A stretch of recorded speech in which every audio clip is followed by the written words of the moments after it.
Pada zaman Nabi Sulaiman alaihissalam, ada seorang laki-laki yang tinggal di dekat sebuah pohon besar. Di pohon itu, seekor merpati bersarang dan bertelur. Suatu hari, istrinya berkata, "Ambillah telur merpati itu agar kita bisa memberi makan anak-anak kita."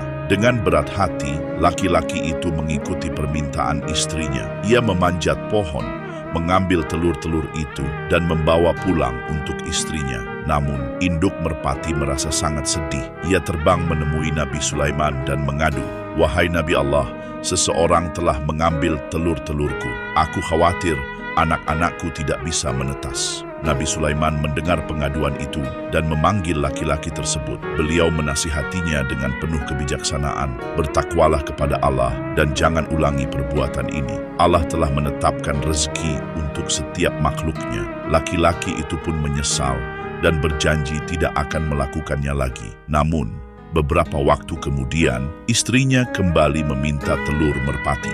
Laki-laki itu pun kembali memanjat pohon dan mengambil telur-telur itu. Sang induk merpati kembali mengadu kepada Nabi Sulaiman. Maka Nabi Sulaiman memerintahkan 2 jin untuk menjaga pohon itu.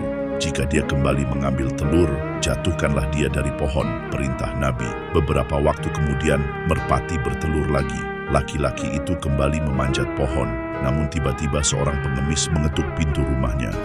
Ia segera turun untuk memberi pengemis itu sepotong roti. Setelah itu, ia kembali memanjat pohon.